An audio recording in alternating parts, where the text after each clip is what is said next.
Hello friends! If you're curious about the movie Tombstone, 1993, you're in the perfect place. Don't forget to give this video a quick like. It really helps us out. And if you're new here, hit subscribe to stay updated on all the latest movie deep dives. Let's jump right in. There's a certain heat to stories set in the Old West. Not just the dry, cracked kind that rises off desert roads, but a slower, coiled heat. The kind that simmers behind a man's eyes, behind his silence, behind the careful way he rests his hand near a holster. This film doesn't ride into town with noise and swagger. It walks in slow, confident, a little tired, and carrying the weight of legend. Set during one of the most mythologized chapters of the American frontier, the story begins in a town trying to find peace and civility, and the men who carry too much fire to let that happen quietly. It's a film of gunmen and gamblers, brothers and outlaws, honor and betrayal, drawn together by blood and driven apart by ghosts they can't shake. It doesn't pretend to be about law and order. It's about choices, about the weight of violence, and what happens when men finally decide they're too tired to run from their past. It follows Wyatt, a man who doesn't look for trouble, but who walks with the shadow of it always nearby.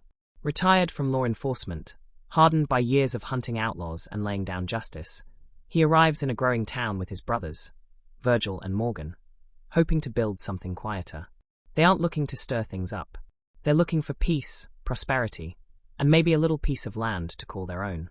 But this isn't the kind of place that lets men go quietly. Trouble already lives here. A gang of red-sashed cowboys rides roughshod over the town, led by a brutal man named Curly Bill and backed by a sneering, hollow-eyed killer named Johnny Ringo. They don't answer to law. They are the law in their own minds. And when the Earps show up, with their quiet confidence and the unspoken threat of what they've done in the past, tensions rise like a storm gathering on the horizon. At first, Wyatt resists the pull. He makes money running a saloon. He plays his cards. He watches. He's seen enough blood to know how fast it spills. But when the town's innocents start dying, when a good man is gunned down and the law turns a blind eye, something in him shifts. And his brothers, one steady, one restless, feel it too. They don't want a war, but they've been in enough to know when one is coming. And then there's Doc Holliday. Coughing, pale, brilliant with a pistol, and a wit sharp enough to draw blood without touching a gun. He's dying slowly, bleeding inside while drinking, gambling, and drifting toward the only friend he's ever had, Wyatt. Their bond is the soul of the story. Not just friendship, brotherhood, loyalty with teeth. Doc doesn't believe in redemption, but he believes in Wyatt. And that's enough. As tensions boil over, the legendary shootout at the Corral becomes the spark that lights everything ablaze. It's fast, brutal, and ugly. Not a duel, but a tangle of noise and dust and final decisions. Men fall. Gunsmoke hangs like judgment in the air. And when it clears, the world has changed. But that's not the end. It's the beginning of a reckoning. The cowboys aren't finished. They want revenge. Blood for blood. What follows is not a battle. It's a vendetta. Wyatt, once a man trying to escape violence, steps into it fully, wielding it like a weapon forged from sorrow. He forms a posse, takes to the countryside, and one by one, begins dismantling the gang that thought they owned the land. Alongside him rides Doc, coughing up blood but laughing anyway, facing death not with fear but with grim delight. And as the bodies fall, as revenge carries them deeper into darkness, the line between justice and vengeance starts to blur. Wyatt isn't chasing peace anymore. He's chasing closure, redemption, maybe even salvation. And Doc, for all his sins, becomes the angel with a broken wing, guiding Wyatt through hell because no one else knows the way. But revenge is never clean. And there are prices. Virgil is crippled. Morgan is killed. Wyatt loses parts of himself he'll never get back. And yet, in the blood and the fire, something else rises. A sense that this isn't about killing anymore. It's about finishing. About ending something so it can't come back. The final confrontation doesn't come in a blaze of glory. It comes in tension, in cold eyes and trembling hands. Johnny Ringo, the deadliest of the cowboys, challenges Wyatt to a duel. But when the moment comes, it isn't Wyatt who walks into the clearing. It's Doc, sick, shaking and smiling. And what happens next isn't just a gunfight. It's a culmination. Doc wins not because he's faster, but because he's already dead. He has nothing left to lose. And in taking Ringo down, he gives Wyatt a gift, freedom from one last monster. In the end, Doc dies not with regret, but with peace. Wyatt visits him in his final hours. They talk not of battles but of dreams, of women, of what they never had. Doc asks to die with his boots on. He doesn't. But he smiles anyway. And Wyatt? He walks away. He finds a new life, a new love, a second chance. The scars are there, but so is the grace. Because in the end, this isn't a story about gunslingers and showdowns. It's about men trying to live with the weight of who they are. About friendship that goes beyond death. About choices, and the silence that follows them. And through it all, the story never feels like a tale from the past. It feels alive. As if the dust is still settling, the boots still echo down wooden boardwalks, and somewhere, in the shadow of the desert hills, a man with a mustache and a legend behind him is still walking toward the horizon. Tired, but not done. Because some stories don't end. They just ride on. The sun doesn't rise gently over Arizona. It scorches. It blinds. And on this particular morning, as the wind picks up dust like whispers of what's to come, a gang of riders arrives at a wedding. They are not guests. They do not come in peace. The red sashes tied to their waists tell you everything you need to know. These are not men interested in law or courtesy. They are part of something darker, bloodier. And as they bring ruin to a moment meant for love, the story begins. Not with justice, but with chaos. That first image lingers. A priest shot mid-blessing, a bride's scream cut short, and the smirk of Johnny Ringo, who quotes scripture not with reverence, but as if it's his own personal code. He is cold, sharp, lethal in stillness. A perfect predator dressed in the guise of a gentleman. Behind him, Curly Bill, drunk on power, alive with violence, makes it clear. This is their land. This is their rule. But far from this wreckage, another story begins to stir. A train screeches into a dusty depot, and stepping off into the blinding light is a man who walks like someone done with fighting, but ready for anything. Wyatt Earp. He's not in uniform. He doesn't carry a badge. He's arrived with his brothers, Virgil and Morgan, and all three of them are trying to escape the past, not chase new battles. They've come to this town with one goal: start over. Tombstone is a town in transition. There's money to be made. Gambling. Silver. Real estate. It's a town clawing its way out of the dust, with bright-eyed businessmen and quick-handed gamblers crowding the saloons. Wyatt, ever the pragmatist, sees an opportunity. He stakes a claim at the Oriental Saloon and muscles his way into a managerial position. Not with threats, but with that calm stare that promises trouble if he's crossed. His brothers are wary, but Wyatt smiles. For now, this life suits him. And he's not the only one drawn to the spark in this lawless place. Riding in like a ghost wrapped in velvet, and decay is Doc Holliday. Tuberculosis rides his breath. His skin is pale, but his mind, razor sharp, and his draw, still fast enough to put a man in the ground before the second blink. He drinks too much, gambles with a grin, and carries death like a familiar companion. But there's one person he'll always lower his guard for: Wyatt. Their reunion is unceremonious, but warm. Wyatt and Doc share something no one else does: a bond forged in survival, not sentiment. Doc owes Wyatt his life, and he repays that debt not with words, but loyalty. If Wyatt is heading into a storm, Doc will be there, coughing and all. The town breathes with tension. On the surface, there's prosperity, fancy dresses, packed saloons, theatrical performances. But just beyond the laughter and music, the red sashes of the cowboys linger. They roam in packs, bullying shopkeepers, shooting recklessly, intimidating anyone who dares suggest the law should matter. Sheriff Bean, a man more interested in appearances than action, does little to stop them. He smiles too easily, talks too much, and lets Curly Bill run wild because it's easier than confrontation. When the cowboys kill a local lawman in cold blood, something changes. Wyatt tries to ignore it. He reminds himself he's not wearing a badge anymore. That his job now is to make money, not to clean up someone else's mess. But the past doesn't care about intentions. And justice doesn't let go so easily. In the midst of this rising storm walks Josephine Marcus, a stage performer with fire in her eyes and a voice that drips defiance. She isn't from here. She isn't afraid. And she locks eyes with Wyatt in a way that speaks of things both dangerous and undeniable. Their attraction is instant, but not rushed. It simmers. It grows quietly, complicating everything, because Wyatt is already spoken for. His wife, Mattie, numbed by opium and sorrow, watches her husband drift. Josephine, unlike any woman Wyatt has known, represents something else. Not stability, not duty, but freedom. Life. A future not built on what was lost, but on what could still be found. Their conversations are flirtatious at first, but there's an undercurrent of recognition. They are two people who know how it feels to run, to hide, and to long for something more. But romance, like peace, has no place in a town like this for long. Curly Bill, deep into a high, stumbles into the street one night and begins firing at the sky. Laughing, incoherent, soaked in madness, he draws the attention of townfolk and lawmen alike. When he guns down Marshal Fred White, the mood changes. Suddenly, Wyatt's neutrality is no longer sustainable. He disarms Curly Bill, arrests him, and earns the ire of the cowboys in doing so. They want blood. They want retaliation. And everyone knows it's coming. Virgil, unable to stand by any longer, pins on the marshal's star.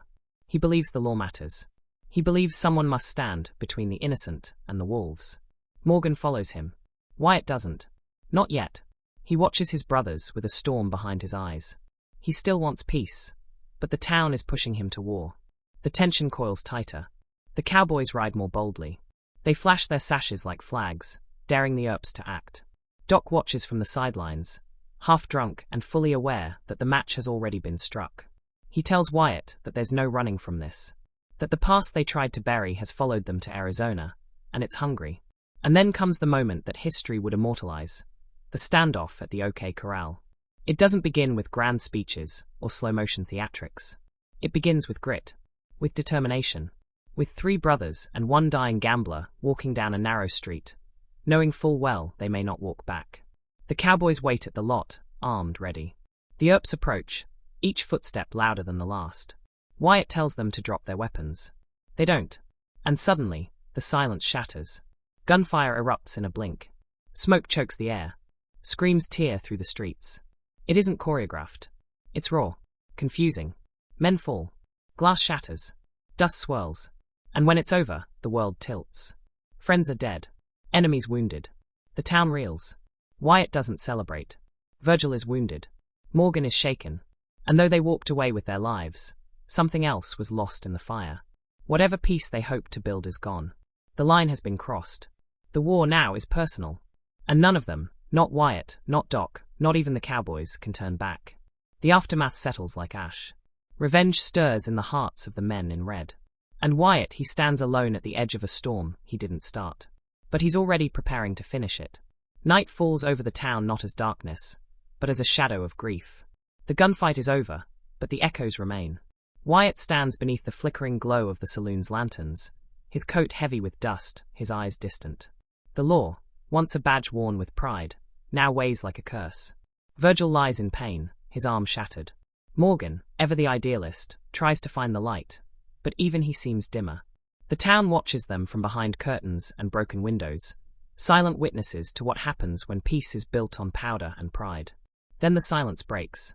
Morgan, young, kind, full of promise, is ambushed and gunned down while playing billiards. The shot is cowardly from the dark. No chance to draw, no last words. Just a thud, a flash, and then a lifeless body crumpled beneath stained glass. Wyatt arrives too late. Kneels beside his brother. Holds the blood in his hands like he's trying to piece him back together through sheer will. And something inside him dies. Whatever restraint he carried, whatever belief he had in law, in fairness, in order, it's gone now. He stands over Morgan's body with a calm that's more terrifying than rage. He's no longer a man trying to escape violence. He's a man who understands that some wars don't ask for permission. They take. And so, he makes a decision. Not with a speech, not with a proclamation, but with a stare and a quiet nod. He's going to end it. And suddenly, the silence shatters. Gunfire erupts in a blink. Smoke chokes the air. Screams tear through the streets. It isn't choreographed. It's raw. Confusing. Men fall. Glass shatters. Dust swirls. And when it's over, the world tilts. Friends are dead. Enemies wounded. The town reels. Wyatt doesn't celebrate. Virgil is wounded. Morgan is shaken. And though they walked away with their lives, something else was lost in the fire. Whatever peace they hoped to build is gone. The line has been crossed. The war now is personal. And none of them, not Wyatt, not Doc, not even the cowboys, can turn back. The aftermath settles like ash. Revenge stirs in the hearts of the men in red. And Wyatt? He stands alone at the edge of a storm he didn't start. But he's already preparing to finish it. Night falls over the town not as darkness, but as a shadow of grief. The gunfight is over, but the echoes remain. Wyatt stands beneath the flickering glow of the saloon's lanterns, his coat heavy with dust, his eyes distant. The law, once a badge worn with pride, now weighs like a curse. Virgil lies in pain, his arm shattered. Morgan, ever the idealist, tries to find the light, but even he seems dimmer. The town watches them from behind curtains and broken windows, silent witnesses to what happens when peace is built on powder and pride. Then the silence breaks. Morgan, young, kind, full of promise, is ambushed and gunned down while playing billiards. The shot is cowardly, from the dark. No chance to draw, no last words. Just a thud, a flash, and then a lifeless body crumpled beneath stained glass. Wyatt arrives too late. Kneels beside his brother. Holds the blood in his hands like he's trying to piece him back together through sheer will. And something inside him dies. Whatever restraint he carried, whatever belief he had in law, in fairness, in order, it's gone now. He stands over Morgan's body with a calm that's more terrifying than rage. He's no longer a man trying to escape violence. He's a man who understands that some wars don't ask for permission. They take. And so, he makes a decision. Not with a speech, not with a proclamation, but with a stare and a quiet nod. He's going to end it. Wyatt walks into the storm. He's not alone. A posse forms, not of lawmen, but of men with nothing left to lose. Doc Holliday, coughing blood but grinning anyway, is the first to ride at his side. Then Turkey Creek Jack Johnson. Texas Jack Vermillion. Men who've walked through fire, and wear their scars like armor. They don't ask questions. They know where Wyatt's going. They've seen that look before. It's not about revenge. It's about removal. Erasure. Burning the rot down to its roots. What follows is a ride through vengeance, legend, and dust. One by one, Wyatt and his riders track the cowboys across the Arizona territory. Each encounter is a test, not of skill, but of will. They move like specters, silent and swift. They shoot with precision, with purpose. Every red sash they tear down is a ghost laid to rest. The most striking part of this ride is not its brutality, it's its clarity. Wyatt is no longer questioning. He knows what he must do. There is no joy in the kill. No satisfaction. Only necessity. Each victory takes more from him. Each loss deepens the silence. And yet, Doc stays with him. Even as his lungs betray him, even as his legs weaken, Doc stays close. They don't talk much. They don't need to. Their bond has outgrown words. In one campfire moment, Doc, wheezing, eyes half closed, whispers something half lost in the wind. There's no normal life. There's just life. And in that, he gives Wyatt something more valuable than any bullet. He gives him permission to let go. But not yet. Because one name remains, Johnny Ringo. The sharpest blade in the cowboy gang. Intelligent. Fast. Unpredictable. A man who wears death like a tailored suit. After Curly Bill is brought down in a stunning river shootout, Wyatt walking straight into gunfire like a ghost who cannot be touched, Ringo becomes the final barrier. He calls for a duel. Demands satisfaction. He wants Wyatt. Wants the legend. Wants to face the man who dared defy them all. But Wyatt never shows. Instead, Doc does. Pale. Sick. Smiling. I'm your huckleberry. It's not just a line. It's a sentence. A death sentence. Ringo's face changes. He wasn't expecting this. He thought Doc was too weak, too far gone. But in that moment, under the weight of centuries of violence, of games played with pistols and pride, Doc stands straight. His hands steady. And when they draw, it's over before it begins. Ringo falls. Quick. Silent. And with him, the cowboy empire begins to crumble. Wyatt finds Doc not long after, lying in a hospital bed in Colorado, wrapped in white sheets like the snow falling outside. The room is quiet. Sterile. The air thin. Doc doesn't talk much now. Just stares at the ceiling, recounts dreams he never chased. His feet bare, his body frail, but his spirit untamed. They talk about love. About fear. About what's left. Doc tries to make a joke. Wyatt laughs. And then, just like that, the man who faced death 100 times slips away. Not with a bang, but a breath. Wyatt doesn't cry. He rides. Back to the woman who waited. Josephine. The woman who danced in the rain, who looked at him not as a lawman or a killer, but as a man with pieces left to heal. He finds her, and for the first time in what feels like a lifetime, he doesn't run. He reaches. He takes her hand. They ride away together, not into the sunset, but into something more rare, the after. The epilogue is simple. Wyatt lived. He loved. He never wore a badge again. But he carried every face, every bullet, every silence. And though the West moved on, though the world changed, somewhere in the dust and history, his name still echoes, not just because he fought, but because he endured. In the golden haze of frontier towns and the cracked silence of gun-drawn showdowns, it's never just the bullets or the blood that define the story. It's the men who stand between the echoes. What lingers most after the dust settles isn't the sound of gunfire, but the eyes of the men who fired, the weight behind their choices, the tension in the way they stand, speak, or stay silent. This story is built not from events, but from the gravity of the people inside it. Characters torn between myth and man, drifting between redemption and ruin, and all of them shaped by the wide, merciless skies of the American West. Wyatt Earp doesn't announce himself when he enters a room. He doesn't need to. There's a stillness to him, a deliberate quiet, like a man who's done more than he'll ever say. When we first meet him, he's not the man the legends talk about. He's tired. Not physically, but soul deep. He's walked through fire and left pieces of himself behind in every town that thought it could be tamed. And now, all he wants is peace. He isn't looking for redemption. He isn't running from guilt. He's just looking for rest. But peace has a strange way of avoiding men like him. There's something tragic about Wyatt. He's not a reluctant hero in the theatrical sense. He's a man who knows exactly what happens when you try to stand between good and evil. Namely, you get burned. That's what makes his character so complex.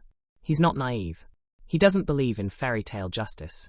And yet, he still tries. His choice to stay out of law enforcement isn't cowardice, it's survival. It's him protecting what's left of his soul. But when his brothers are hurt, when Morgan is taken from him and Virgil left maimed, something snaps. Not into rage, but into resolve. The weight he's been trying to set down for years becomes armor again. His transformation back into a man of action isn't about revenge, not entirely. It's about responsibility. About answering a question that's haunted him for years. What kind of man are you when the world refuses to be just? And standing forever in his shadow, matching him step for step, but always walking a different path, is Doc Holliday. Doc is a man with death in his lungs and irony in his blood. He's all contradictions, charming but lethal, dying but defiant, brilliant but broken. He walks through the story with a grin and a cough, his pistol always closer than anyone expects.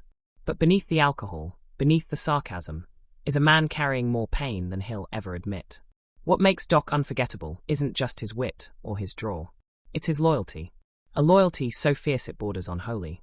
He doesn't fight because he cares about the town, or the law, or even justice. He fights because he cares about Wyatt. In a world where most friendships dissolve under pressure, theirs hardens.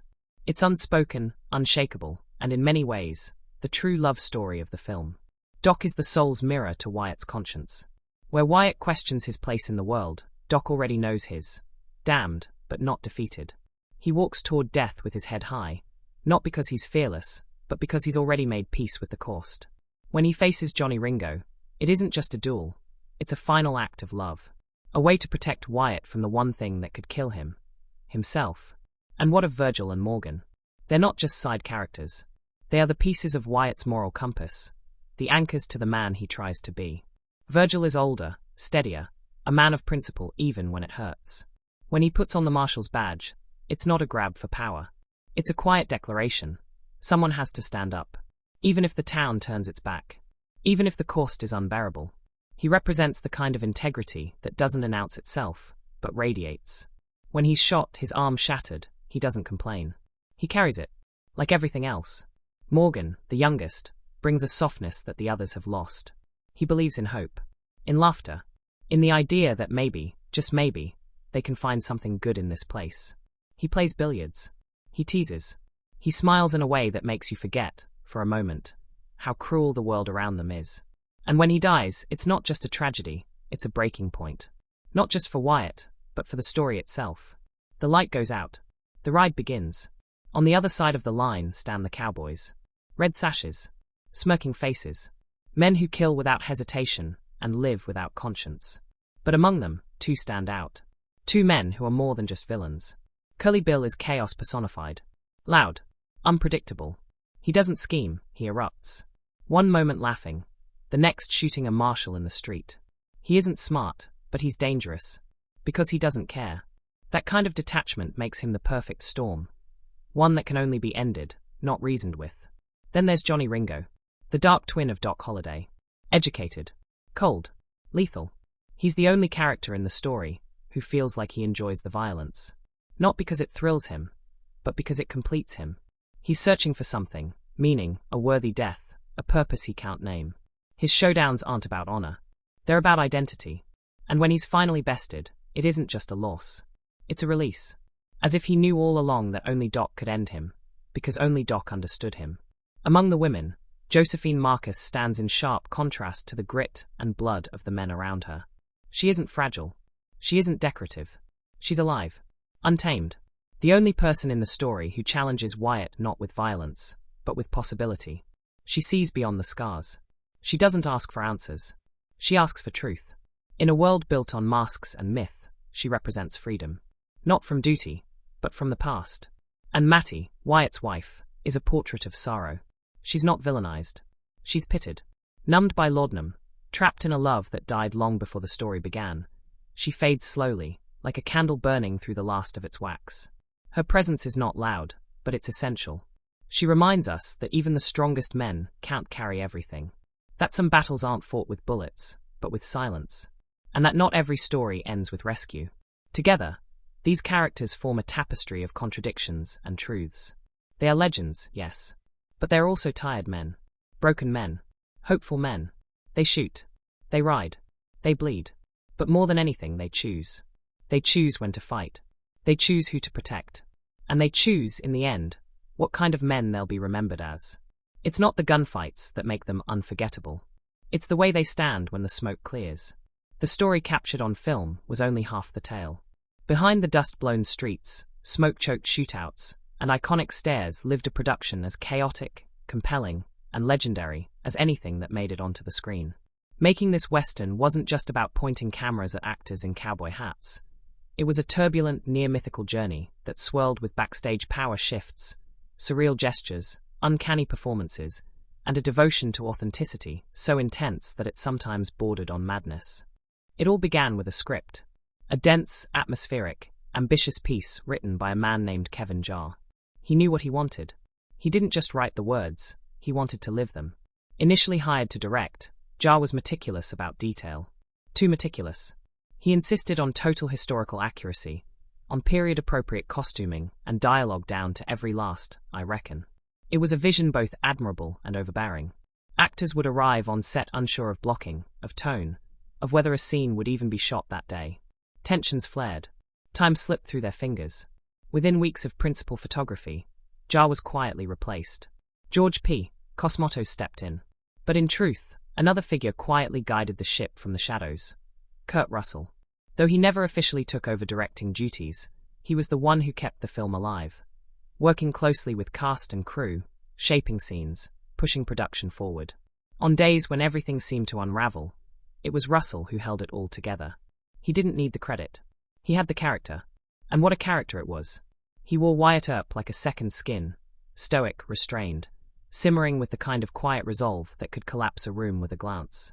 Yet even as he sculpted his own performance, Russell gave space for another actor to steal scenes in the most unexpected, unforgettable way. Val Kilmer. To call his portrayal of Doc Holliday iconic would be an understatement. It was spectral, intimate, otherworldly. Like death itself had taken human shape and decided to play poker. Kilmer didn't just act sick. He became it. To achieve the sunken-eyed, fever-slicked look of a man dying of tuberculosis, he lay on a bed of ice during takes. Yes, actual ice, beneath the costume, under his back. He wanted to feel it. The coldness, the shivering. He wanted the weakness in his limbs to be real, not imagined. And his voice, that raspy, languid southern drawl, was perfected over weeks of study. But it wasn't just the accent.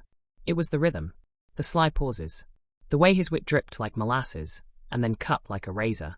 There are entire scenes where you can feel the temperature drop just from the way he delivers a line. That commitment didn't go unnoticed by the rest of the cast. Kilmer and Russell developed a bond that went beyond the script.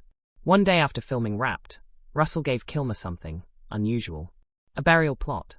In Tombstone's historic Boot Hill graveyard. Kilmer laughed and accepted the gift with dark delight. Not to be outdone, he returned the gesture by gifting Russell an acre of land overlooking that very cemetery. If Wyatt and Doc had been mythic in life, they now had a mythic resting place, should they ever choose to use it. Even stranger things unfolded around the periphery. The shoot took place on real, dust-laced locations across Arizona, including old Tucson studios and Mescal, places soaked in cinematic history and layered with the ghosts of Western's past. No soundstages. No faking. The heat was real. The grit in their boots? Real. The fatigue in their eyes after riding for hours under a brutal sun? Also very real. And those mustaches? Every single one of them, save one, was authentic. The cast grew them, groomed them, wore them with pride. There were contests on set for whose facial hair was the most authentically intimidating. The lone exception wore a fake one, but only because of a scheduling conflict with another film that required a clean-shaven look. Even that minor detail was met with groans from the other actors, who had spent months cultivating their old-timey upper lip credentials. There were fights, of course. Not staged ones. Real tension. The kind that brews when actors are standing in 110-degree heat, sweating through period clothing, waiting for a lighting setup that never seems to end. There were disagreements about line delivery, about blocking, about tone. There was even a fist slammed through a prop wall when one take went disastrously wrong. But out of that friction came fire. And the fire made it to the screen. Then there were the happy accidents. Like the scene where Doc Holliday, in a drunken haze, spins his tin cup like a gunslinger twirling his pistol. It wasn't in the script. It wasn't planned. Kilmer improvised it on set, and the stunned crew just let the camera roll. It became one of the film's most beloved moments. A touch of humor, menace, and genius, all in one flick of the wrist. The poker games played in saloons weren't always staged either. The actors really played cards between takes, sometimes in costume, sometimes in character, betting props, bits of costume, or even lines in the next scene. These mini-gambles blurred into the performances, giving a strange layer of realism to the already immersive environment. And every now and then, life outside the frame mirrored the story within. Late one night, after filming a tense scene involving a funeral procession, some of the crew reported seeing an actual ghost. A white figure at the edge of the town set, watching. Some swore it was a trick of the light. Others wouldn't speak of it again. But whispers passed between trailers. And even the hardened crew members found themselves avoiding the spot after sundown. Val Kilmer, always one for a good legend, leaned into it. Doc would have liked it, he joked. Death making a cameo. As editing began, there were fears the movie would collapse under the weight of its behind-the-scenes drama. The original cut was too long, too winding. But then something unexpected happened. The footage, raw, imperfect, charged with tension, began to breathe. The story wasn't clean. It wasn't tidy. It had scars. And those scars gave it life. Test audiences responded with unexpected intensity. Men wept. Women cheered. People stood up during the credits.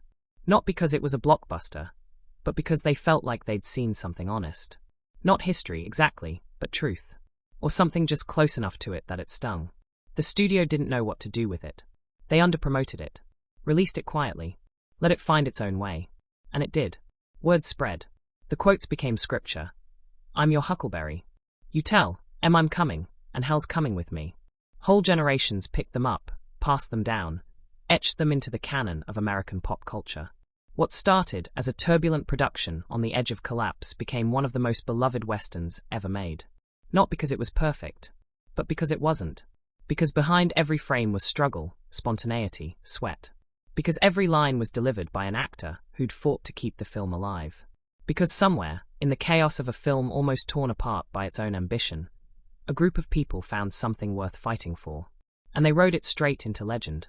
For Wyatt, it becomes both a graveyard and a forge. He loses nearly everything within its borders. But he also becomes something within them. Something harder. And ultimately something freer. When the final scenes unfold, Wyatt and Josephine reunited, walking through a snowy street far from the sun-bleached ruins of Tombstone. It's not a fairy tale ending. It's something stranger. It's hope.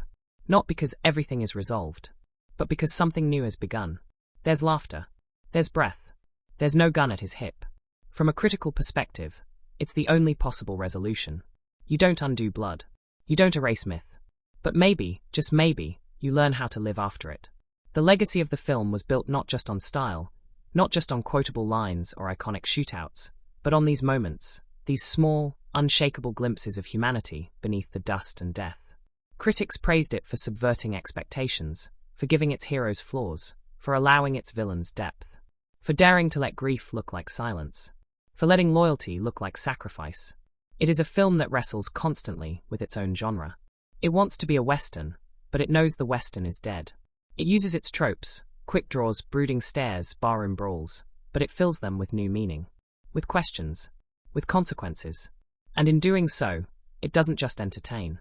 It endures. It began like many Westerns do, with grand ambition and grit. But what unfolded during the making of the film was anything but typical. The production was a storm of creative tension, shifting leadership, and moments of cinematic magic that no one could have scripted. In the end, it was the chaos behind the camera that helped shape the story's haunting soul, mirroring the same unpredictability and raw emotion that defined the characters on screen. At first, the vision was singular. The screenwriter, known for his passionate commitment to authenticity, wasn't just content with writing the film. He wanted to direct it too. Every frame was planned meticulously, every line of dialogue combed for period accuracy, every costume designed with historical reverence. There were no shortcuts, no compromises. And while this intensity brought a unique texture to the early days of filming, it also brought delays. Scenes ran over. Tension simmered among the crew. The shoot, once hopeful, began to buckle under the weight of perfectionism. Just a few weeks into production, the change came. Quiet at first. A new director was brought in to keep the train on the tracks. But even then, the true guiding hand remained in the shadows. One of the stars, never publicly credited as more than the lead actor, began taking a silent lead. He mapped out the vision. He whispered directions between takes. He stood behind the monitors when no one else was looking. And the film, once teetering on the edge, began to find its rhythm. There was a sort of whispered understanding among the cast and crew. Everyone knew who was steering the ship. But no one said it aloud. They didn't have to. The work spoke for itself. Scenes began to click. The atmosphere on set shifted, not to ease exactly, but to focus. The kind of intensity that births something unforgettable. And in the middle of it all was a man breathing life into one of the most legendary characters ever put to screen. His transformation into Doc Holliday was more than just performance. It was possession. He arrived on set already thin, already pale. But that wasn't enough. To simulate the feverish chill of tuberculosis, he insisted on lying on a bed of ice during his scenes. The shivering wasn't acting. It was real. He would press his back against freezing metal, endure the ache, the stiffness, because he wanted every breath, every cough to be true. And his commitment didn't stop there. There's a scene, brief but beautiful, where he plays a classical piece on the piano. Most assumed it would be dubbed, that a hand double would step in. But no, he learned the nocturne himself. Every note, every movement. His fingers danced across the keys with ghostly precision. Because to him, Doc wasn't just a gunslinger. He was an artist of death and charm and intellect. The cast, inspired by that level of immersion, rose to meet it. There were no fake mustaches. Every actor grew their own.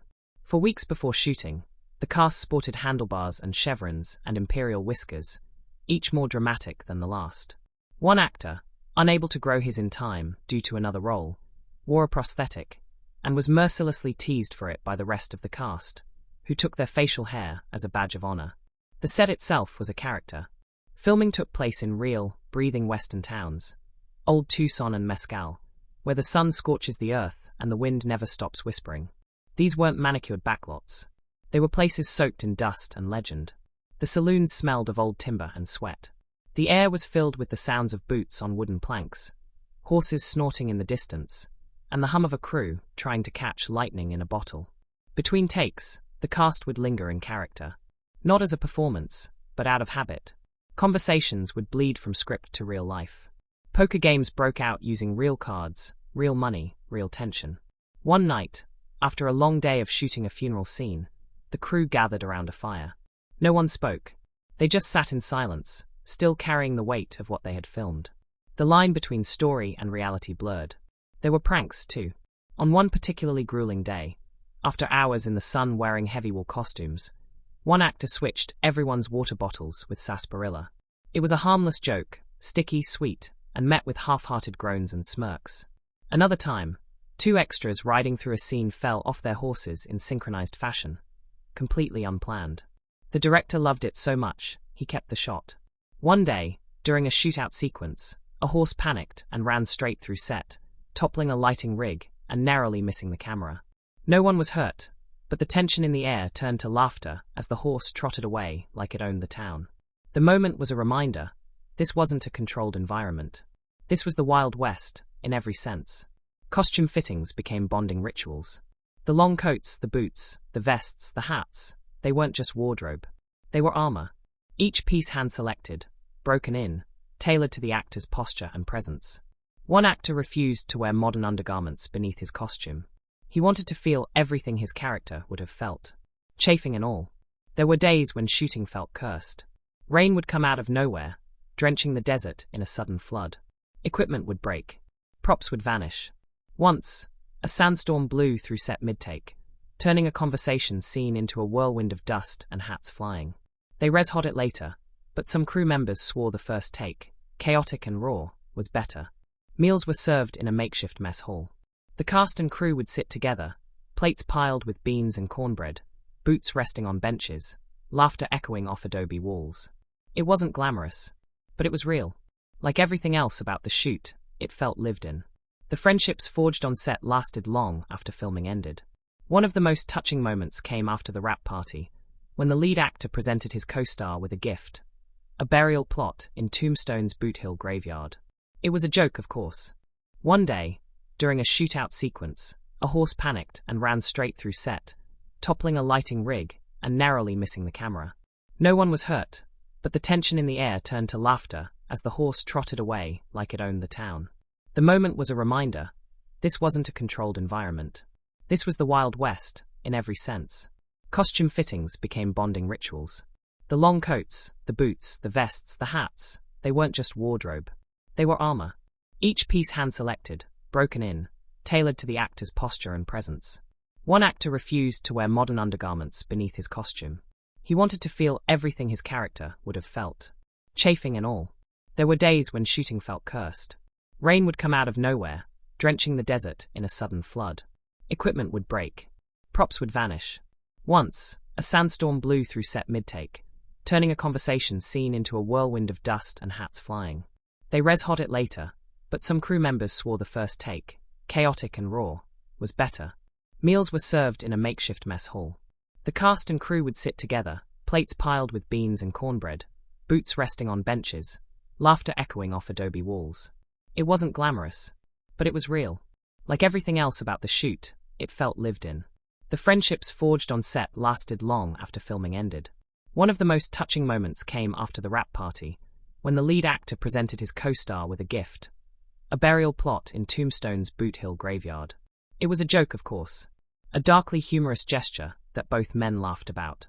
But a week later, the gesture was returned: an acre of land overlooking that very same graveyard, gifted back in silence.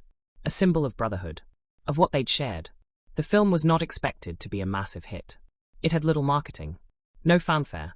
But something happened. Word spread. People whispered about the performances, about the dialogue, about that scene or that line. It built slowly, steadily, until suddenly, it wasn't just a Western, it was a phenomenon.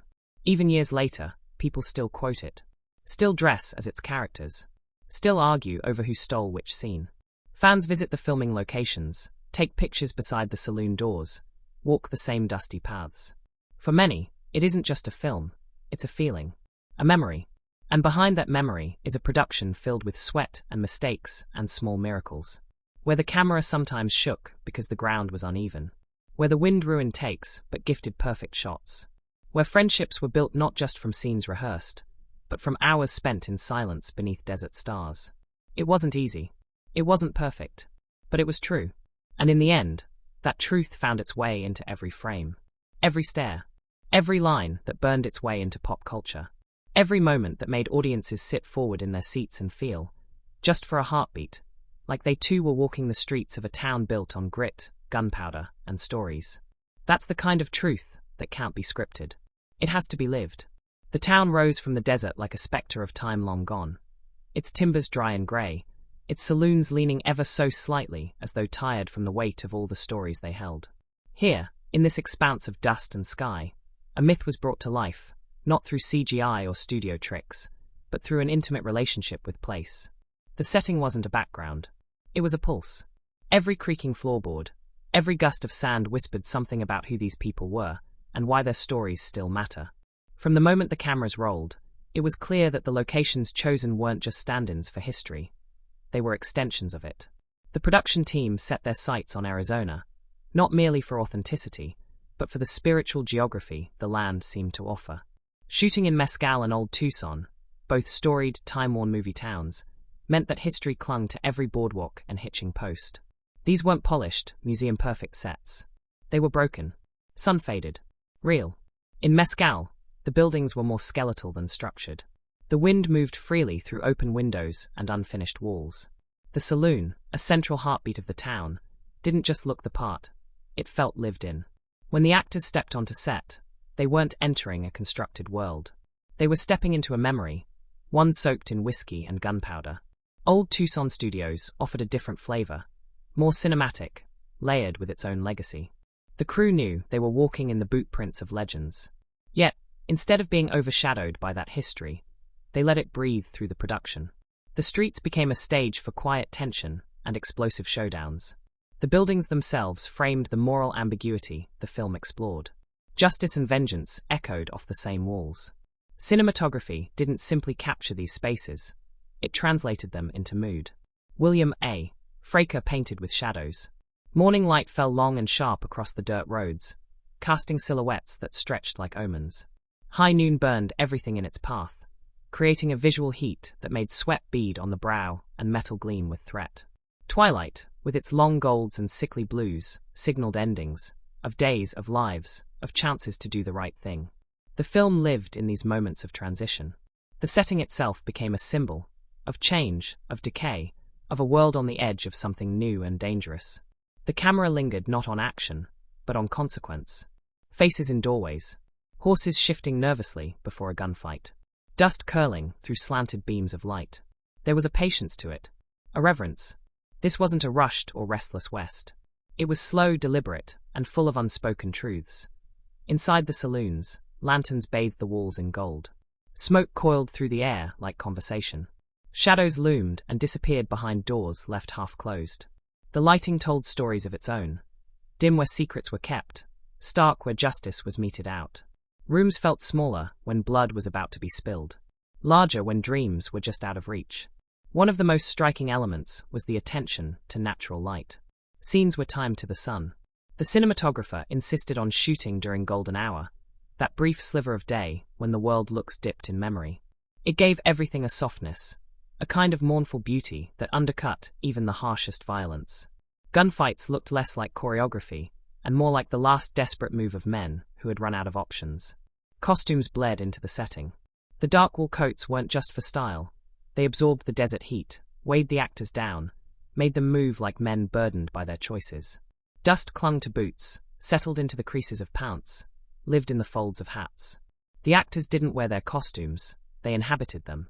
And the desert, in turn, wrapped around them like a second skin. Even the props became part of the landscape. Guns weren't polished, they were worn.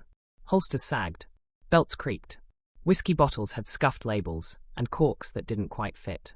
Everything felt like it had been touched by years. Nothing looked new because nothing in this world was new. It had all been carried too far, used too long, and was now seeing its final days. The dust in Tombstone settles slowly, as if even the earth knows what's been lost. But through the haze of gun smoke and sun-bleached bravado, something deeper lingers, an emotional residue.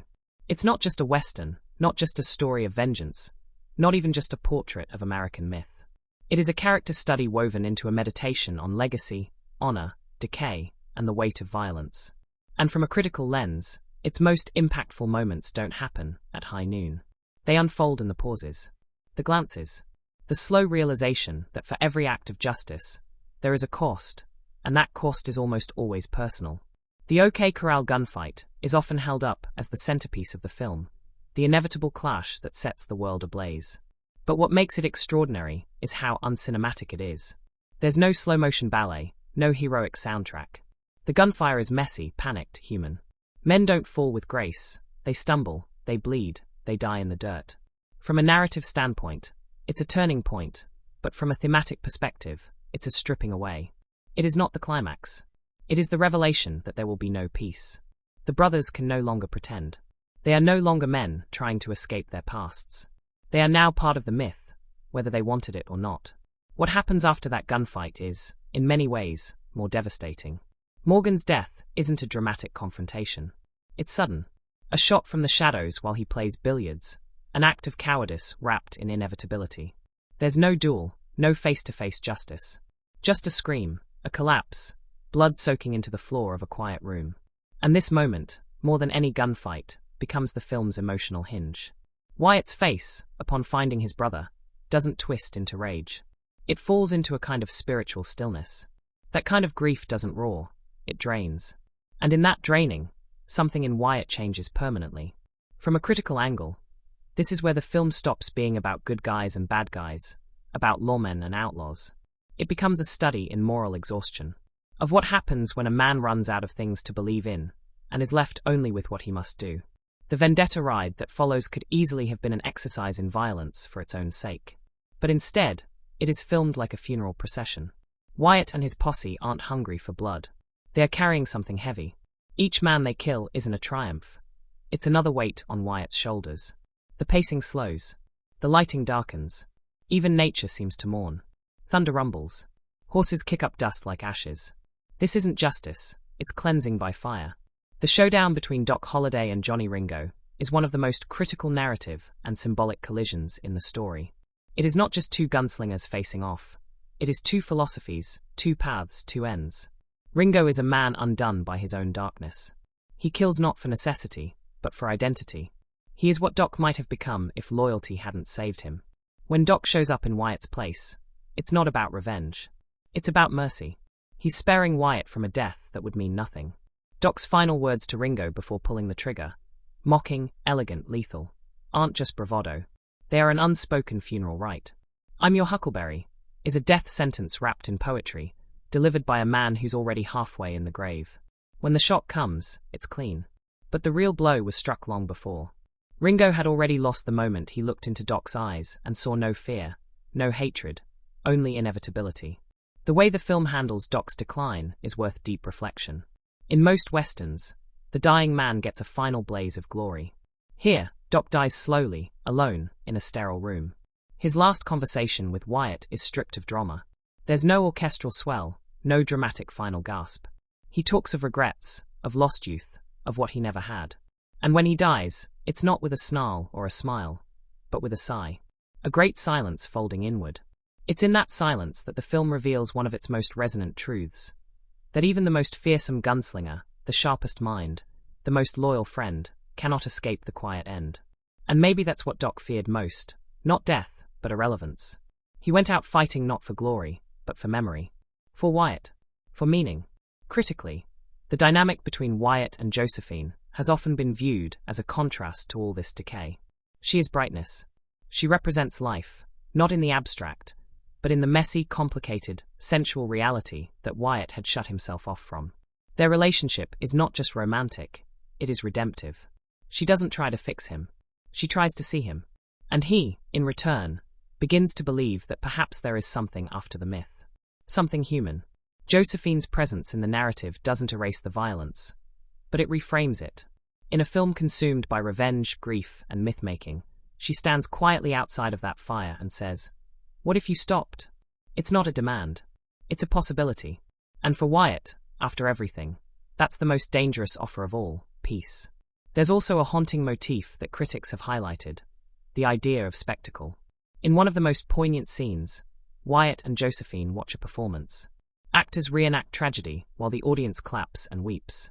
It's art mimicking life, but in a film so soaked in real blood, the idea of play acting feels almost obscene. Wyatt watches with a stillness that speaks volumes. He is both part of the myth and its prisoner. The performance reflects back at him what he's become, an icon, yes, but also a man who's been performed by others his entire life. What is legend, if not repetition?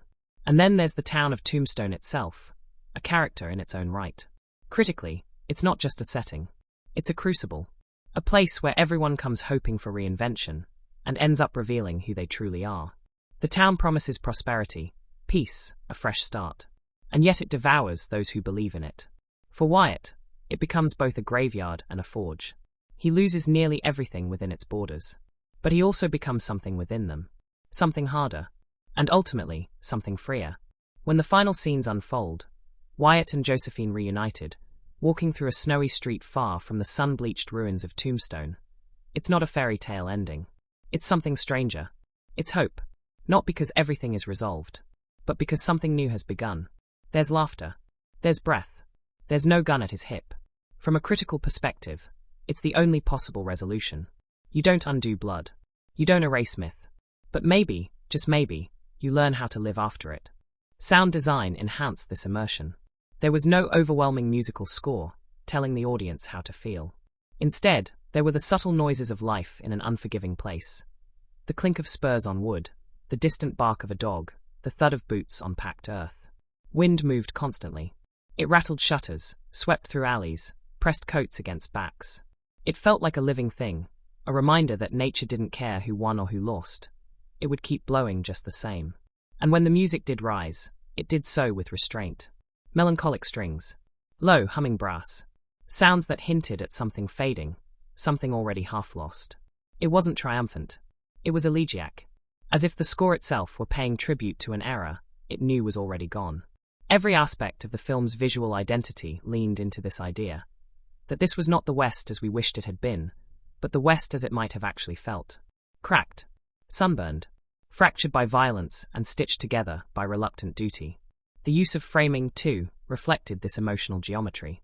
Characters were often placed off-center, at the edge of the frame, as though the world they inhabited might reject them at any moment. Doors became thresholds between right and wrong. Mirrors reflected choices not yet made. And windows? Always just out of reach, like glimpses of peace that might never come. There's a recurring visual motif throughout the film: the horizon. It's never just a backdrop. It's a symbol. Of escape. Of death. Of what lies beyond. Characters ride toward it. Stare at it. Are buried beneath it. It is at once the future and the past, stretching on endlessly, a reminder of how small these legends really are in the grand scope of sand and sky. Even color served narrative. The palette was not the bright, saturated hues of spaghetti westerns. It was subdued. Earth tones. Rust, sage, ash. The only real bursts of color came with purpose. The red sashes worn by the cowboys weren't just a uniform. They were a warning. A flash of blood against a muted world. They drew the eye in every frame they entered. They unsettled. They announced. And in contrast, Wyatt's black coat came to symbolize something colder. A storm cloud walking. A man becoming what he had always tried not to be. The longer the film went on, the darker he seemed to look. Not because of lighting, but because of what he was becoming in the light. The filmmakers knew that a Western is only as powerful as the world it builds. They didn't just dress up actors and drop them into empty towns. They constructed those towns from the ground up. Not just physically, but emotionally. They built places that could break a man, that could raise legends and bury them in the same breath. There are moments, quiet ones, where a character simply stands in a room, staring out a window. Nothing is said. Nothing moves. But the dust dances in the light, and the air seems thick with memory. These are the moments where the setting becomes not just visual, but spiritual, where it holds the weight of everything that's been done, and everything still to come. That's the true magic. Not in the gunfights or the standoffs, but in the silence of a town that's seen too much. In the way a shadow falls across a coffin. In the way the wind kicks up just before a decision is made. In the way the land, indifferent and eternal, watches these men try to make sense of what they've become. And just like that, the setting becomes more than a place. It becomes the story itself. The Arizona desert didn't just host the story, it breathed with it. The wind wasn't just ambient noise. It became a force that swept through every scene, every moment of silence, every stare held just a second too long. And while the film may have unfolded with the grandeur of myth on screen, behind the lens it was a different story. One full of tension, reinvention, laughter, accidents, and the unspoken bonds forged only under the kind of pressure that carves memory deep into the soul. When production began, the energy on set was charged with promise. Everyone had the sense that they were not simply making another Western. They were reviving something, channeling the ghosts of a bygone genre and giving it a pulse. But that ambition came with weight, and it quickly tested the people carrying it. The man originally at the helm, the very one who had written the script, had envisioned a Western unlike any other, rich in detail, dense with historical authenticity. But directing on paper is different than directing under the unrelenting sun, with horses bucking, extras missing marks, and a crew growing restless with every uncalled cut. Within weeks, the atmosphere had thickened. Days dragged. Scenes fell behind. And without a word spoken out loud, the crew began to feel the shift in direction before it was ever made official. When the change came, it wasn't broadcast with fanfare, but it was felt. The director stepped aside, and in his place, a steadier hand took the reins. But even then, something unusual happened, something not often seen in Hollywood. It was the lead actor, the man with the mustache and the icy stare, who quietly assumed control. He never stood on a box to shout orders. He didn't demand recognition. But from that moment on, it was his vision that shaped the story. He mapped out scenes, guided the camera, kept the tone. And he did it with the calm clarity of someone who understood exactly what story needed telling. Yet despite the tension, what grew between the cast was something intimate, something resilient. The bond between the actors wasn't manufactured. It was forged through the physicality of the shoot. Long hours in heavy wool coats, dust in their throats, sweat bleeding into their shirts. They learned quickly to rely on each other, not just for timing and performance, but for spirit. They kept each other laughing in the heat. They made bets between takes, played poker in character, shared campfire meals that blurred the lines between fiction and reality. No one blurred those lines better than the man who played the ailing, elegant, and utterly mesmerizing Doc Holliday.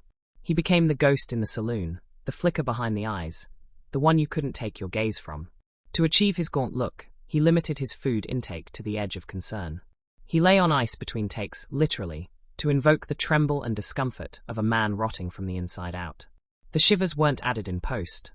They were lived, minute by painful minute. And he never broke character. Even during downtime, he stayed in Doc's skin. He spoke with the same slow, lyrical drawl, even when ordering coffee. He would disappear between takes, only to return standing in some shadowed corner, watching the crew work with a gambler's grin that made you forget he was ever acting at all.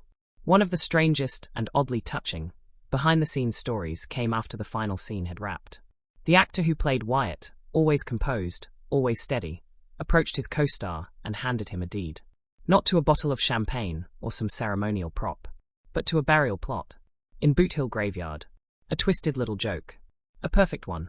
Days later, the gift was returned. An acre of land overlooking that very plot. A strange, silent exchange between two men who had lived a different kind of life together on screen. The crew, too, had their moments of surreal hilarity. The black coats worn by Wyatt and his posse after Morgan's death symbolize not only mourning, but transformation. The ride they take isn't one of heroism. It's an exorcism. They've buried too much. They've suffered enough. And now they ride as death incarnate, sweeping through the desert, stripping the cowboys of their myth. The desert itself serves as a relentless metaphor. It's harsh, empty, eternal. It doesn't care who's good or bad. It offers no shelter. No answers. Characters move through it like ghosts, isolated, exposed. It's in the vastness of that landscape that choices echo loudest. When Wyatt walks into the river and takes down Curly Bill, it's not just a gunfight, it's a baptism. A man walking willingly into chaos, confronting what he's become, and emerging changed. Not cleansed. Not redeemed. Just awake. Time plays a role too, not in hours, but in memory. Tombstone is a town caught between eras, clinging to civility while violence simmers beneath its wood-planked floors. The people who live there are trying to build futures while chained to reputations. Wyatt, the lawman. Doc, the outlaw. Josephine, the free spirit. All of them tethered to expectations. And all of them, in some way, trying to rewrite the story others have written for them. That idea of rewriting is most visible in Wyatt and Josephine's connection. Their romance is not explosive.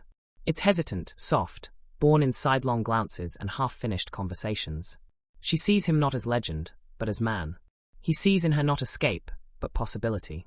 Their final scenes, walking in the snow, far from gunfights and graves, aren't just a resolution. They're a rebellion against the life that was supposed to define them. In choosing each other, they choose a new story. Death, in the film, is ever present but never glamorous. When men fall, they don't die clean. They gasp. They bleed. They shake. There are no slow-motion heroics. Just the raw, brutal finality of violence. The camera doesn't flinch. And neither do the characters. They stare it down. Because in their world, death isn't a punishment or reward.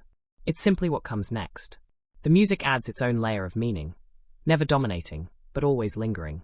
It swells not when bullets fly, but when decisions are made. When someone picks up a badge. When someone sets it down. When someone says goodbye with a look instead of words. The score haunts rather than exalts. It reminds us that this isn't a victory march. It's a requiem. There are smaller symbols too. Mirrors that reflect not just faces but doubt. Doors that slam shut on opportunities not taken. Windows that frame characters as if they're already fading into legend. Every choice in production, from framing to costume to silence, feeds the deeper narrative. That legends are built from pain, and often at the expense of the person living them. Even the shootout at the OK Corral, often glamorized in other tellings, is stripped bare here. It's not a climax, it's a consequence. It's not shot with spectacle, but with fear and grit. Because when men take lives in close quarters, they don't celebrate. They stagger. They fall. They bleed in the street while the dust hangs around them like judgment. And judgment, in many ways, is the final theme. The characters are constantly being judged, by others, by themselves, by the ghosts they carry. Every action is a reckoning. Every silence a confession. When Doc lies dying in his hospital bed, he doesn't ask for forgiveness. He just talks about what he wanted once. A normal life. Then looks at his bare feet and mutters, "That's funny." It is. And it isn't. Because in that moment, we realize what the film has been saying all along. There's no such thing as a clean life. Only choices. And consequences. And maybe, if you're lucky, one person who sees through the dust and blood and myth. And loves you anyway. That's the final grace the film offers. Not redemption, but recognition. The Arizona desert didn't just serve as a backdrop for the film. It breathed life into every frame, its vastness echoing the internal struggles of the characters. The sun cast long shadows, the wind whispered tales of bygone eras, and the dust seemed to carry the weight of countless untold stories. In this setting, the film unfolded not merely as a Western, but as a poignant exploration of morality, redemption, and the human condition. From the outset, the filmmakers were intent on capturing the authenticity of the Old West. They chose to shoot on location in Arizona, utilizing historic towns that bore the scars of time. The decision to film in these genuine settings added a layer of realism that studio sets could never replicate. Every creaking floorboard, every weathered facade, and every sun-bleached sign contributed to the immersive experience, grounding the narrative in a tangible reality. Cinematographer William A. Fraker approached the visual storytelling with a painter's eye. He employed natural lighting to accentuate the stark beauty of the landscape, allowing the environment to dictate the mood of each scene. The interplay of light and shadow became a character in itself, reflecting the moral ambiguities faced by the protagonists. Fraker's use of wide shots emphasized the isolation and vulnerability of individuals amidst the vastness of the frontier, while intimate close-ups captured the nuanced emotions etched on the actors' faces. The sound design further enriched the film's atmosphere. Every auditory element was meticulously crafted to enhance the storytelling. The clinking of spurs, the rustling of tumbleweeds, and the distant howls of coyotes were not mere background noises, but integral components that deepened the sense of place. Gunshots were rendered with a visceral impact, each one resonating with the finality of life and death decisions. The musical score, composed by Bruce Broughton, wove seamlessly into the narrative, its haunting melodies underscoring moments of tension, sorrow, and triumph. Wikipedia. Editing played a crucial role in maintaining the film's pacing and emotional resonance. The editors employed a rhythm that mirrored the unpredictable nature of frontier life. Calm and contemplative in one moment, sudden and violent in the next. This dynamic approach kept audiences engaged, allowing them to experience the highs and lows alongside the characters. Transitions between scenes were handled with a subtlety that ensured a cohesive narrative flow, while the deliberate pacing allowed for character development and thematic exploration. There was the time a thunderstorm rolled in during a shoot meant to depict a bright, dry day. Instead of retreating, they embraced it. Lightning arced over the hills in the background. The sound of thunder punctuated lines. The shot made it into the final cut. And when playback came around, everyone agreed. It hadn't ruined the scene. It had made it real. Another time, during a scene involving a slow, tense walk down the main street, one of the actors tripped over a prop that wasn't supposed to be there, a rogue horseshoe. He fell flat, right in front of the camera. There was silence. Then laughter. Then someone muttered, "Let's do it again." Without the ambush. There was the saloon, where most of the film's dialogue-heavy moments took place. What viewers didn't know was that half the bar stools were unstable. One wrong shift of weight, and the entire frame would tilt into chaos. Extras were instructed to lean against walls, or stand, unless absolutely necessary. But it gave the scenes a strange energy. People always in motion, always adjusting, like they were as unsure of their footing in life as they were on the set. The props department took their jobs seriously. Every revolver had history. Every bottle label was researched and printed according to period accuracy. One crew member spent days scuffing boots, sanding down holsters, dulling the shine on belt buckles, because nothing in that world could look new. The idea was, if it hadn't seen 10 years of desert and smoke, it didn't belong. But even with all this care, accidents happened. A stunt double was nearly trampled during a shootout scene. The gunfire startled a horse that wasn't supposed to bolt. The rider held on, barely, and the shot looked so raw and real, they left it in. Another day, the wind kicked up just as a key line was being delivered. The dust rolled in thick, swallowing the sound. The actor kept going, eyes barely open, voice gritted through sand. When the director called cut, the entire set erupted in applause. Then there was the music. During breaks, one of the supporting actors would take out a harmonica and play. Simple tunes. Old cowboy ballads. Sometimes the others would hum along. Sometimes they'd fall quiet. On one particularly long night, shooting a scene in the cemetery, the harmonica rang out across the set between takes. No one spoke. No one needed to. It was one of those moments that felt like it belonged to the world they were building. Makeup wasn't just for wounds. It was for weariness. For stubble that hadn't been shaved. For the purpling under eyes from a night without sleep. Actors were dusted with real ash. Dirt was rubbed into collars. Hands were stained with ink, tobacco, whiskey. Every bit of grime was a brushstroke in a portrait of lives lived hard. When the last shot was called, there was no champagne spray, no glitter. Just quiet. A kind of collective exhale. They had made it. Through the heat, the setbacks, the days that stretched past sunset. And what they had created wasn't just a film. It was a ghost town full of souls. Built together. Carried together. In the months that followed, as the world watched the film find its place in cinema history, those behind it remembered not the accolades, but the wind. The dust in their eyes. The way the wood creaked beneath their feet. The way a glance across the table felt heavier after 3 weeks of shared silence. The film told one story. But what happened behind it? That was legend, too. The desert doesn't simply frame the story. It breathes with it. A silent witness to every shot fired and every soul broken. Beneath the wide skies and dusty streets, the film becomes something far deeper than a tale of gunfighters and glory. It becomes a meditation on human frailty, purpose, and the haunted spaces between righteousness and revenge. Its themes are stitched not only into dialogue and action, but into silence, into the weight of a stare, the stillness of a hand hovering above a holster, the resignation in a man's breath before he makes a choice he'll never walk back from. At its heart, the film wrestles with the conflict between justice and vengeance. It's a story soaked in the ambiguity of moral boundaries. Wyatt doesn't arrive in the town as a hero. He's tired, not just from travel, but from years of chasing ideals that never offered peace. He wants out, to rest, to build a life where bullets are no longer currency. But life and death don't honor retirements. The violence around him is inescapable. It coils in the shadows, disguised in red sashes, smiles, and whiskey bottles. When Morgan is killed and Virgil maimed, what begins as reluctant law-keeping slides into something darker. The pursuit of order becomes personal. Not a crusade for law, but a reckoning. A vendetta, and it's in that word, vendetta, that the film folds its central dilemma. Where is the line between duty and desire? Between protecting the innocent and satisfying your own pain? The film never answers it outright. Instead, it shows us a man unraveling. A figure once rooted in principle slowly becoming the very storm he tried to outrun. The badge becomes irrelevant. What matters is the finality of a bullet, the closure it pretends to offer. Mirroring Wyatt's descent is Doc Holliday's strange, mournful ascent. In a genre that often treats death as a punctuation mark, Doc walks with it constantly, every breath a reminder that his days are borrowed. Yet he lives as if he's already passed through the veil, aloof, sardonic, reckless. He drinks too much, gambles too often, and flirts with death like an old friend. But underneath the facade lies a yearning.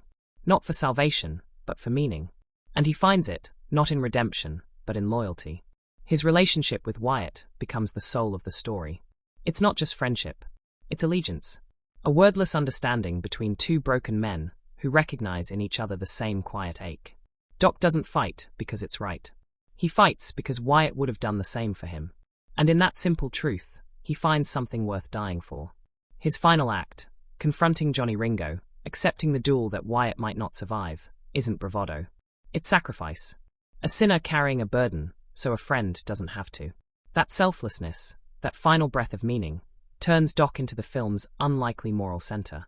Not because he's pure, but because he's honest. He knows exactly what he is, and chooses to be something better, even for just one afternoon in the woods, beneath a tree, where he tells a man to go on living. Symbolism bleeds through every frame. The red sashes worn by the cowboys aren't just identifiers, they're warnings. Visual omens. The color of blood, yes, but also of allegiance to chaos. They move through the town like a virus, their violence normalized, their presence met with avoidance instead of defiance. It's only when the sashes are removed, burned, discarded, that men reclaim their autonomy. They become something again. The film's production was not without its challenges. Budget constraints necessitated creative solutions, leading the team to prioritize practical effects over costly special effects. This decision not only aligned with the film's commitment to authenticity, but also fostered a sense of ingenuity among the crew.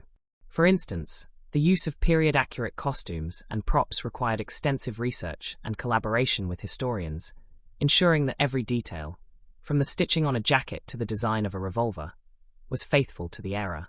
The collaborative spirit extended to the cast, whose performances were deeply influenced by the immersive environment. Actors often remained in character between takes, drawing inspiration from their surroundings to inform their portrayals. This dedication resulted in performances that felt lived in and genuine, resonating with audiences and critics alike. The chemistry among the ensemble cast was palpable, their interactions imbued with a sense of shared history and unspoken understanding. Upon its release, the film achieved both critical acclaim and commercial success. Its box office performance exceeded expectations, demonstrating the enduring appeal of well-crafted storytelling rooted in authenticity. The film's legacy endures, serving as a testament to the power of meticulous craftsmanship and the timeless allure of the Western genre. In the end, the film stands as a masterclass in filmmaking, where every element, from location scouting to sound design, was executed with precision and purpose. It invites viewers not just to watch a story unfold, but to step into a world meticulously brought to life through the harmonious convergence of art and technique. The desert wind has long since fallen silent. The dust has settled, the blood has dried, and the echoes of gunfire have faded into the dry hush of memory.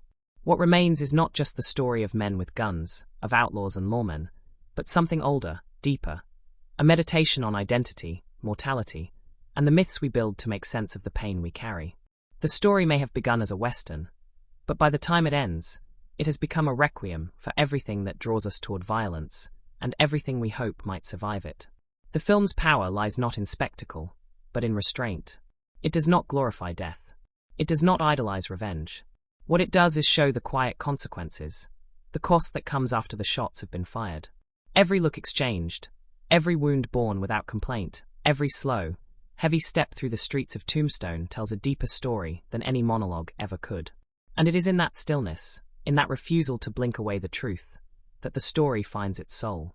At the center stands a man who never wanted to be a hero. He wears the weight of his reputation like a burden rather than a crown. Wyatt Earp walks into town not as a savior, but as a man trying to outrun his past. He doesn't seek violence. He doesn't relish conflict. He only fights because no one else will. And that, perhaps, is what makes his journey resonate so deeply. He does not choose greatness. He chooses responsibility. And the deeper he wades into it, the more he loses of himself. He is a man forced back into a role he abandoned, and with every step deeper into that world, he becomes colder, harder, more distant from the man he once was. But the tragedy is not that he fights. It's that he has to. That the world he enters leaves him no other path. And so he becomes the very storm he tried to avoid. A silent figure in black, carving justice into the land one bullet at a time, hoping that on the other side of vengeance, there might still be something left of him worth saving. The story isn't about winning. It's about enduring. About carrying grief like a badge. About continuing to stand when everything in you wants to lie down and disappear. And that is what Wyatt does. He buries his brothers. He watches the world he tried to protect crumble beneath betrayal and blood. And still he rides. Not for glory, not for legend, but because someone has to answer for what's been done. Then there is Doc Holliday, a man who knows death better than most, and carries it like an old friend. His life is a slow decline, a losing battle against the disease eating him alive from the inside. But rather than sink into despair, Doc dances with death. He drinks, he laughs, he fights, not because he thinks he can win, but because it's the only way he knows to feel alive. And it is in that space, between defiance and decay, that he finds meaning, not in the cards he plays or the guns he draws, but in loyalty. His bond with Wyatt is something that transcends friendship. It's quiet. It's constant. It doesn't need to be spoken. It's in the way he rides beside him when no one else will. In the way he steps into a gunfight he knows he may not survive, just to spare his friend from one more weight on his soul. In that single gesture, one man laying down his life so another can keep moving forward, lies the entire emotional heart of the story. Doc doesn't seek redemption. He doesn't beg for forgiveness. But in the final moments of his life, alone in a cold, sterile room, he looks back on the choices he made and the man he tried to be. And in that quiet death, we understand what the story has always been about. Not heroism, but humanity. The supporting characters, too, are not just window dressing. Virgil and Morgan Earp are more than brothers. They are the fractured conscience of a man pulled in too many directions. Virgil, steady and principled, is the voice of duty. Morgan, soft-hearted and hopeful, is the voice of possibility. And when both are taken, one broken, one buried, it becomes clear what the story has lost. They were Wyatt's anchors. Without them, he drifts deeper into the storm. Josephine Marcus, so often misunderstood, is not just the love interest. She is a symbol of another life, a life not shaped by the past, but by potential. She challenges Wyatt to be something more than his legend. She doesn't fall for the man others see. She falls for the man he's afraid to be. And in choosing her, in walking away from the ghosts of Tombstone, Wyatt finally takes a step towards something that might resemble peace. The cowboys are not simple villains. They are the manifestation of chaos, yes, but they are also men clinging to a world that is dying. Their red sashes are not just marks of violence, but symbols of fear, desperation, a refusal to accept that the days of lawlessness are over. Johnny Ringo, in particular, is more than a killer. He is a mirror to document. A man full of rage, of questions, of a hunger that cannot be named. When he dies, it's not just a victory. It's a mercy. The film's brilliance is that it never forgets the cost. There is no celebration at the end. No triumphant ride into the sunset. There is just silence. Reflection. Men haunted by what they've done and who they've become. And through it all, the town remains, scarred, changed, but still standing. Visually, the film is a masterpiece of contrasts. The cinematography tells a parallel story, of heat and shadow, of confinement and openness, of clarity and confusion. Wide shots frame men as small, almost lost in the unforgiving landscape. Close-ups linger, uncomfortably long, revealing the flicker of doubt behind the eyes. Light filters through slats and curtains like judgment. Dust swirls like memory. The story doesn't end when the screen fades to black. It lingers. In glances. In regrets. In that uncanny silence that arrives not from lack of sound, but from the weight of everything left unsaid. That is what truly defines the experience. Not the action, not the tension, but the resonance. And this film, cloaked in the familiar garb of a Western, carries within it a narrative far more haunting and intimate. It's not a story that rides off into the sunset. It's one that stays with you long after the gun smoke has cleared, long after the heroes and villains have disappeared into legend. What makes it all so remarkable is that the film achieves this not through a grand orchestration of spectacle, but by trusting the texture of its world and the truth in its characters. Every element, from performance to pacing, from the measured dialogue to the silences that threaten to swallow the screen, serves one purpose: to remind us that myth and man are not the same thing, that the lives behind legends are full of pain, loss, longing, and moments of profound doubt. We are not watching flawless warriors or untouchable titans. We are watching people hardened by circumstance, shaped by tragedy, and bound to each other by thin, often fraying strands of loyalty and memory. It's a world where righteousness comes with a body count, and where moral clarity is always obscured by the dust of survival. Take the transformation of Wyatt Earp. It is not a heroic arc, not in the traditional sense. There is no soaring moment of revelation, no cinematic declaration of purpose. His shift from a man of peace to a man of vengeance is slow, painful, and deeply human. He fights because there is no one else left to. He picks up the badge not to enforce justice, but because without it, everything he loves will collapse. And when that badge becomes meaningless, he sheds it. What drives him forward is not law, not honor. It is the raw, aching desire to protect what remains. This is a man who loses his brothers not to a grand battle, but to the kind of cowardice that festers in shadows. And in those moments, kneeling beside a body, standing helpless in the face of violence he can't prevent, we see him fracture. He doesn't scream. He doesn't rage.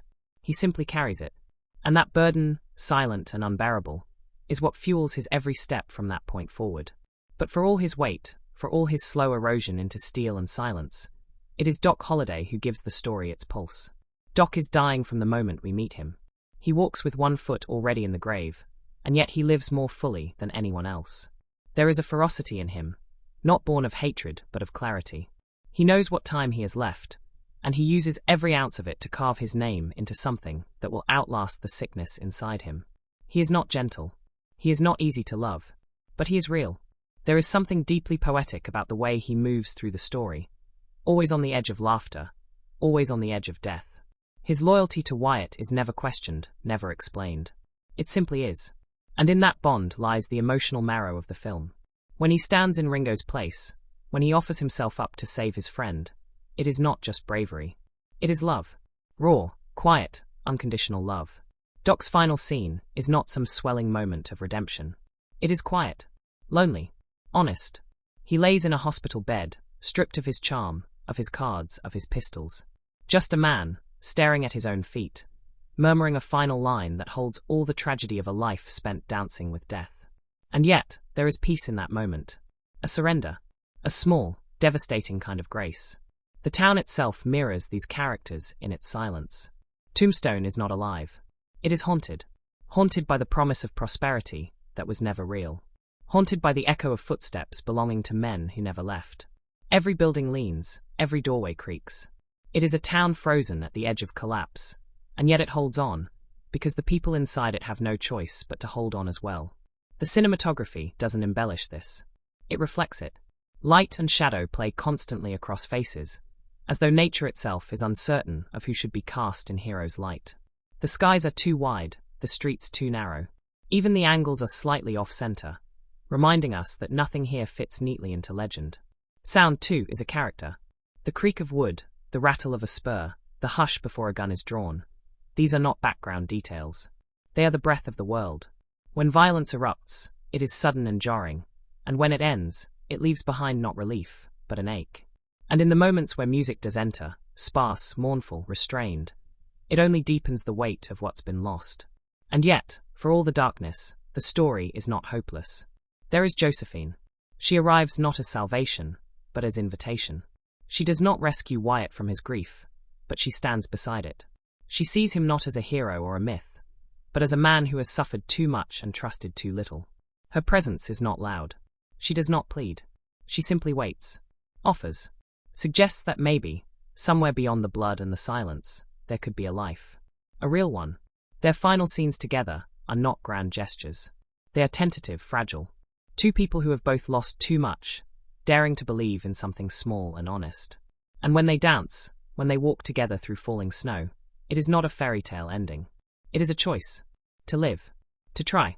To leave the legend behind. What remains, then, is not the memory of gunfights or standoffs. It is the weight of silence after a brother falls. It is the loyalty of a dying man who steps into a duel he knows he cannot escape. It is the quiet way a woman holds out her hand, offering not salvation, but the chance to feel human again. It is the understanding that justice, in this world, is not clean. That heroes are not born, they are forged in grief. That sometimes, the only way to survive is to ride through the fire and hope there is something left on the other side. The box office success of the film wasn't just a result of its thrilling moments or iconic lines. It was because audiences saw themselves in these men and women, in their struggles, in their losses, in their longing for something better. It was because the story dared to slow down, to linger in the pain, to show that even the toughest gunslinger is, at his core, just a man trying to make peace with the choices he's made. Critics and fans alike didn't just admire the film. They felt it. They quoted it not because it was flashy, but because the words carried truth. Because the silence carried meaning. Because it reminded them that legends are not forged in glory, but in sorrow. And so it lingers. Decades later, the dust still clings to our memory. We still see that look in Wyatt's eyes. Still hear Doc's laugh in the back of our minds. Still feel that moment when everything went quiet, and a single man decided he could not let evil stand. We return to this story not for entertainment, but for something else. For the reminder that within all the noise of the world, there are stories that know how to be quiet. That know how to look you in the eye and ask the hardest questions. What do you do when the law doesn't protect you? Who are you when the legend is stripped away? What's left when the guns are holstered and the world moves on? The film doesn't answer those questions.